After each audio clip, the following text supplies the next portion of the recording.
In this video, I will introduce a few strategies of solving ordinary differential equations. Ordinary differential equations take this form. Y is a function of x. I will solve a few simple yet very useful ordinary differential equations below. I'm going to use A or B or C to denote a constant. Example 1. dy over dx equals a constant. First step, separate variables.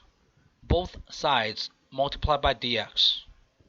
And then we can integrate both sides to get the solution. Y equals ax plus c. C is an arbitrary constant. You can verify the solution by plugging it back into the differential equation. The first derivative of y is indeed a. Example 2. dy over dx equals ay. First step, separate the variables. We multiply both sides by dx, and then divide both sides by y. And then we have y appears on the left-hand side, x appears on the right-hand side. Now we integrate both sides. We get ln equals ax plus c, therefore y equals a constant times e to the power of ax, where this b is an arbitrary constant. We can plug this back in here. The first derivative of this guy is a times b times e to the power of ax, which is ay. Example 3. dy over dx equals ay squared. First, separate the variables. dy over y squared equals a times dx. And then we integrate both sides.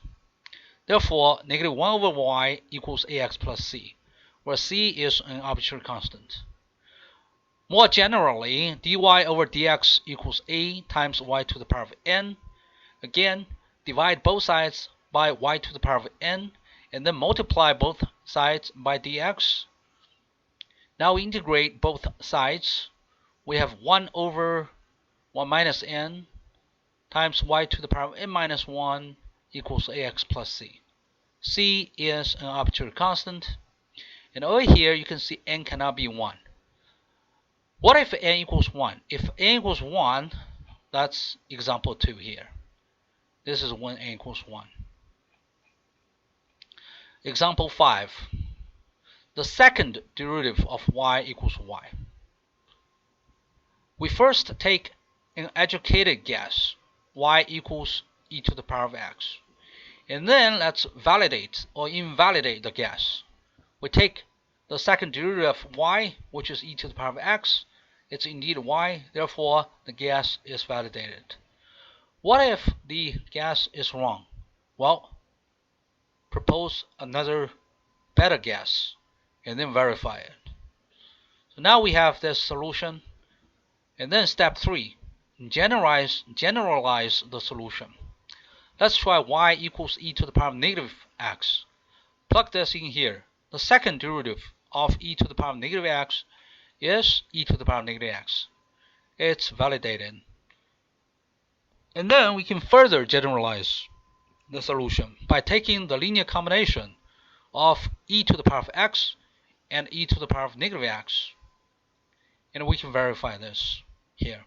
So if you find 2 or more specific solutions, the linear combination of those specific solutions is also a solution to the differential equation. Again, in this case, a and b are arbitrary constants. Example 6. The second derivative of y equals ay. Again, we take an educated guess. Y equals e to the power of bx. First, we validate this by evaluating the second derivative of y, which is b squared times e to the power of bx. It has to be equal to ay, and ay is a times e to the power of bx. For this equation to hold true, b squared equals a, and therefore b is the square root of a, or negative square root of a. Now we have 2 specific solutions, and then we take the linear combination of these 2 specific solutions to obtain the general solution, which is again the linear combination of e to the power of square root of a times x and e to the power of negative square root of a times x. Again, we can verify this by evaluating the second derivative of y, plug it in, we get a times y. Number 7, the same differential equation as in example 6. But this time I want to emphasize that this a is negative. However, the solution is the same. It's the same solution as in example 6. But over here, keep this in mind, the square root of a is now an imaginary number. This is fine. I'm just trying to emphasize that sometimes the solution is a complex function. Example 8. Well, it's the same as the differential equation example 7. A is negative, but this time I'll give you a different expression. Y is a linear combination of sine square root of negative ax plus c times cosine square root of negative ax. So similarly, this guy and this guy are completely different, but we can actually prove these two solutions are essentially the same by using e to the power of I theta equals cosine theta plus I sine theta. You can convert from here to here or vice versa. And over here, notice this square root of negative a is a real number because a is negative, negative a is positive. We can verify this solution by taking its second derivative. And we can take its second derivative. Remember, the second derivative of this guy is negative a times negative sine square root of negative ax. Therefore, we have two negative signs times a times this sine function, which is simply a times this function. Same for the cosine function. Therefore, the result is simply ay.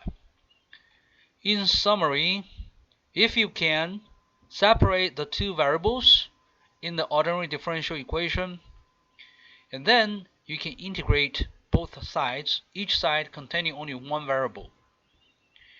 If you cannot separate the variables, take an initial guess and then validate or invalidate your guess. If your guess is valid, try to generalize the solution. Now I'll give you one last example, a bit more complicated. The third derivative of y minus 3 times the first derivative of y plus 2y equals 0. Because of the expression here, I'm going to take an initial guess, y equals e to the power of ax. This is my guess here. And then we plug it in here, here, and here. The third derivative of y is a to the power of 3 times this exponential function right here. And then minus 3 times the first derivative here, plus 2y. And then we see this e to the power of ax can be factored out here, multiplied by a polynomial function right here. And then because this has to be 0, we set this polynomial function to be 0. And then we factor this polynomial function. We have the solutions a equals 1 or negative 2. And then we have y equals e to the power of x or e to the power of negative 2x. What's the general solution? It's the linear combination of these two exponential functions. And we can verify this. We first take the third derivative of this y. We get negative 8b times e to the power of negative 2x plus c times e to the power of x. And we get the first derivative. We plug those in, and then you see there are 6 terms. The 3 red terms cancel, the 3 blue terms cancel. The result is 0. Now you may ask if there is a foolproof strategy. Yes. Only if y is a continuous and smooth function of x, and y can be expressed as an infinite series of polynomial functions or other smooth functions like exponential functions, cosine sine functions, or even Gaussian functions. So either way, I'm going to use polynomial functions as an example. assuming you are somewhat familiar with the Taylor or Maclaurin expansion. So let's solve this equation again. I'm going to expand y to be an infinite series of a polynomial function. And then I'm going to take the first derivative of y here. So first, a0 disappeared because the first derivative of a0 is 0. Therefore, we have this a starting from 1. And then we can do variable substitution. We say I equals j plus 1, and then j is from 0 to infinity. And then again, replace I with j plus 1. We replace this I with j plus 1. Replace this I minus 1 with j. And then you get a sum of j plus 1 times a sub j plus 1 times x to the power of j. And we sum this from j equals 0 to j equals infinity. And because j is a dummy variable, we then replace j with I. So we get this final solution here as the first derivative of y. Similarly, we get the second derivative of y, which is this. The third derivative of y is this. Again, we start from the truncated form of the infinite series. This is because a0 plus a1 times x plus a2 times x squared has a third derivative of 0. And then we can replace I with j plus 3. And then we replace j with I. We get this final expression as the third derivative. Now we just plug in the third derivative, the first derivative, and the expression of y here. We got this infinite series, and we have a common factor x to the power of I. We combine that, and now we have this coefficient in front of x to the power of I. And this sum is always 0 regardless of the value of x. Therefore, these coefficients are always 0. And then we know this. We plug in I equals 0. We have a relation between a0, a1, and a3. We plug in I equals 1. We have a equation for a1, a2, and a4. When I equals 2, we have equation between a2, a3, and a5. And then a3 and so on. But how to obtain the absolute values of a sub I? Actually, a0, a1, and a2 may adopt any value, just any number, any real numbers, any complex numbers. It doesn't really matter. So you can assign random values to a0, a1, and 2. And then after that, you have to use those equations to compute a3, a4, a5, and so on. For example, we may set a0, a1, and a2 to be 1. And then plug this 1 here, you get a3 equals 1/6. Plug in 1 here, you get a4 is also 1/6. And then plug in a3 equals 1/6 here. A2 equals 1 here. A5 is negative 1 over 120. And then by using the value of a3 and a4 over here, you get a6 is 1 over 72. And so on. Alright. You may set a0, a1, a2 to be 1, 1/2. Again, these three coefficients can be any numbers. And then you use these equations to determine a3, a4, a5, a6, and so on. So we plug in the values of a1 and a0, we get a3 equals 1 over 6.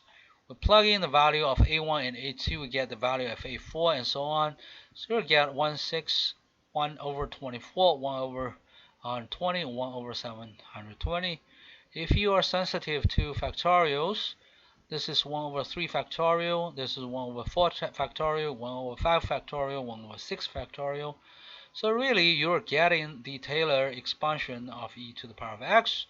So in the end, you also verified that e to the power of x is indeed a legitimate solution of this differential equation. So similarly, you can find that e to the power of negative 2x is indeed a legitimate solution as well. But remember this, we found an infinite number of solutions because again, a 0, a 1, a 2 can be any arbitrary number.